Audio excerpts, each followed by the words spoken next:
It's 11:47 p.m. on a Tuesday. You're staring at a to-do list that somehow got longer despite the fact that you haven't stopped moving all day. Your eyes burn. Your shoulders are concrete. You worked through lunch again, answered emails during dinner, said no to drinks with friends because you're grinding. And yet, when you check your bank account, it looks almost exactly the same as it did 6 months ago, a year ago, maybe 2 years ago. That hollow feeling in your chest, that's not laziness. That's the slow, creeping realization that something about this equation isn't working. Here's what nobody tells you about building wealth. The people who actually do it, they're often less busy than you are, not more, less, because there's a massive difference between motion and direction, between burning energy and building something. And that difference, that gap between being busy and building wealth, comes down to one concept most people won't discover until they've already wasted their best years. It's called leverage, and it changes everything. I'm Paul, and I've spent the last 5 years obsessing over why some people build wealth while others stay stuck, partly because I was stuck myself. I wanted to understand the real psychology behind money, not just tactics that work for people already rich. If you're someone who wants to finally understand why financial advice works or doesn't, instead of just collecting tips you'll never use, hit subscribe. And if this video actually shifts how you think about your time and money, a like helps more than you'd think. Now, let's go deeper. We've been sold this story since childhood. Work hard, stay busy, hustle, grind. The person who puts in the most hours wins.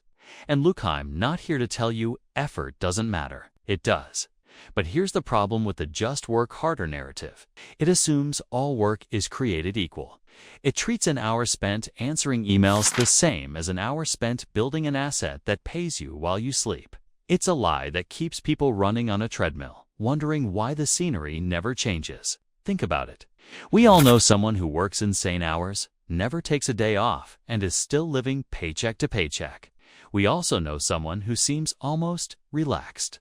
It somehow keeps getting further ahead. What's the difference? It's not intelligence. It's not luck. It's not even discipline.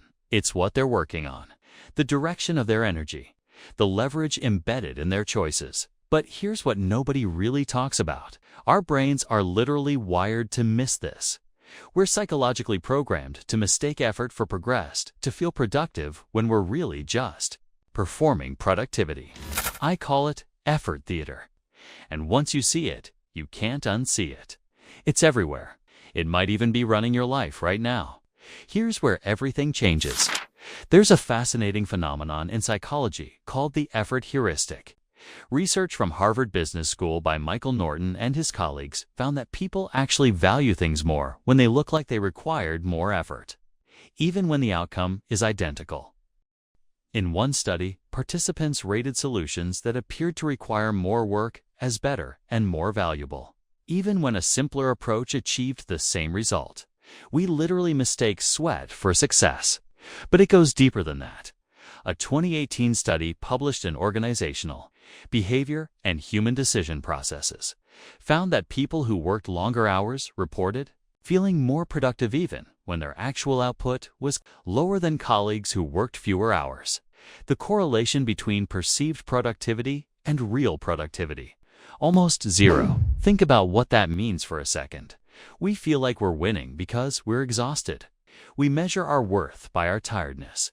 And our brains reward us with a hit of satisfaction every time we collapse into bed at midnight, even if nothing we did that day actually moved the needle.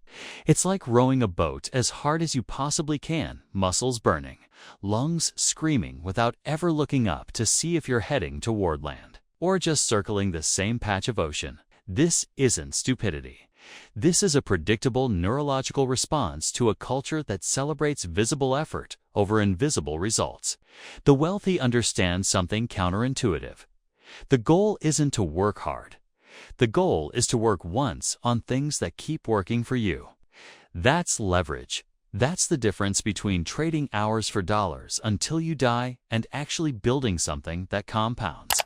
Now here's where the difference between busy and building wealth becomes really interesting. Let me show you exactly what this looks like in real life. Meet two people. Let's call them Busy Alex and Strategic Jordan.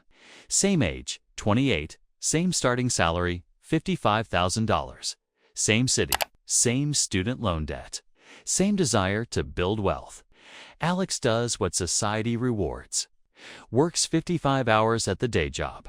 Takes on every project. Starts a side gig doing freelance work, trading 15 extra hours a week for roughly $25 an hour.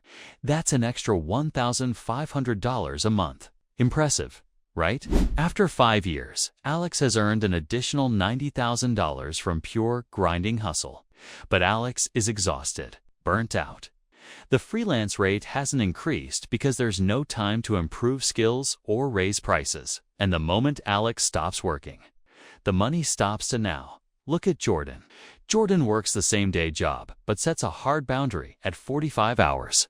Those extra 10 hours, Jordan spends 5 of them learning high-income skills and 5 building a small digital product, a template library for professionals in their industry. Year 1.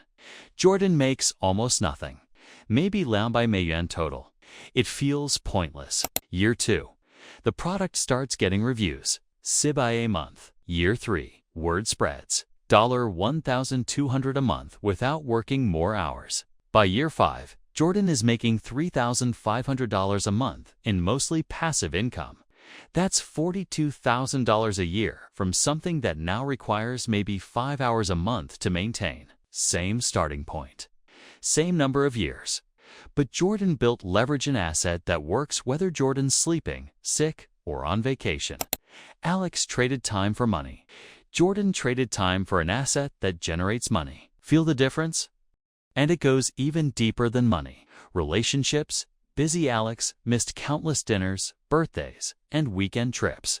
"I'm grinding for our future" became a mantra and then an excuse. Meanwhile, Jordan maintained friendships and showed up for people who mattered. That network.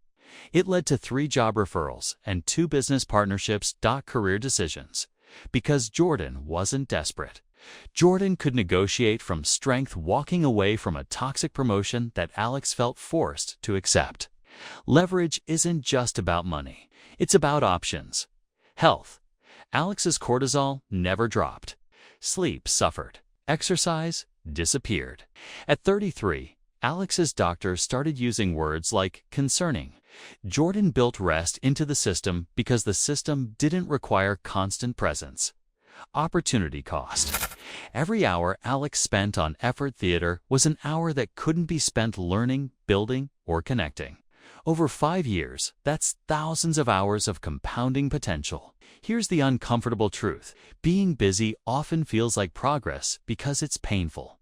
And we've been trained to believe that pain equals value. But the people who actually build wealth, they're obsessed with finding ways to reduce pain while increasing output. And that requires a completely different way of thinking about your time. I'll be honest, it took me years to understand this. I used to wear my exhaustion like a badge of honor. "I'm so busy" was my humble brag. My identity was wrapped up in how much I was sacrificing.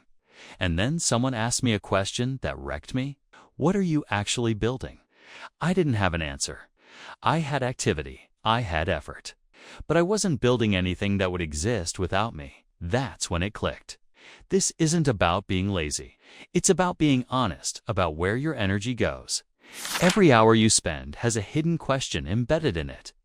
Is this something that pays me once, or something that could pay me forever? Most people only ask the first question, how can I make money? The wealth builders ask the second question, how can I make money and have something to show for it afterward? This isn't about deprivation or working less than you're capable of. It's about respecting your time enough to point it in a direction that compounds. The goal isn't to be lazy. The goal is to be strategic, to ensure that your busiest years actually produce something. Now, let's get practical. Here's exactly how to start shifting from busy to building. Step 1. The leverage. Audit, list everything you spent time on this past week. Now mark each item pays once or could pay forever. Be ruthless. If you don't have anything in the second column, that's not failure, that's clarity. You now know where to focus. Step 2.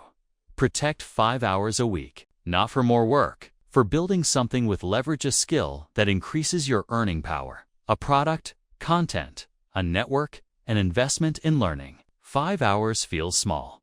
Over a year, it's 260 hours of building. That's a side business. That's fluent in a new skill. Step 3.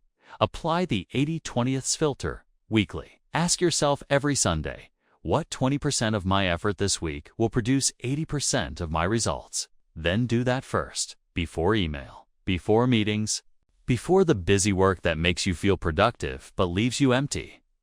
Step 4. Build one asset before adding more. Don't scatter your building energy across 5 projects. Finish one thing that can work without you, even if it's small, before starting another. Step 5. Measure direction, not motion. At the end of each month, don't ask how hard did I work. Ask, what do I now own that I didn't own before? Equity, skills, assets, relationships, something. The timeline isn't fast. This isn't a 30-day transformation. But a year from now, you'll either own something or you'll just have traded another 2,000 hours for a paycheck that already got spent. And here's where I need to be direct with you. This will feel uncomfortable, wrong, even. Your brain trained on effort theater will scream that you're slacking, that you should be doing more.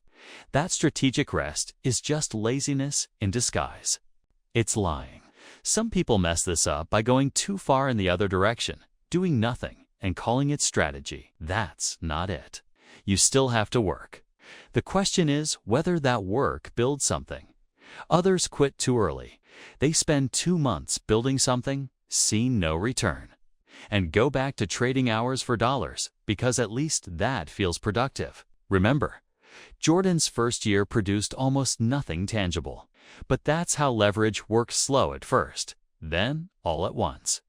The biggest mistake: continuing to measure your worth by how tired you are. Tiredness is not a KPI. Ownership is. Here's what gets exciting. Once you have one asset working, even generating a few $100s a month, the game changes. Because now you have proof of concept, confidence, a foundation to build from. That first leverage win makes the second one easier. And the third. Momentum starts working for you instead of against you. The gap between busy Alex and strategic Jordan doesn't shrink over time. It widens exponentially. In future videos, we'll talk about what to do once you have that first asset, how to stack leverage, when to go full-time, and how to avoid the trap that catches most people right when they start succeeding. Look, you don't have to overhaul your entire life tonight, but I want you to sit with one question. Am I building something, or am I just burning fuel? Because the exhaustion you feel isn't proof that you're on the right track. Sometimes it's proof that you're on a treadmill someone else designed. You deserve more than effort theater. You deserve a future where your past work still shows up for you. Start small. Stay strategic. Build something that lasts. That's the difference between being busy and building wealth. Motion versus direction. Trading time versus owning time. If this shifted something for you, share it with someone who needs to hear it. Drop a comment telling me what you're going to build. And subscribe if you want more real talk about money and psychology. I'll see you in the next one.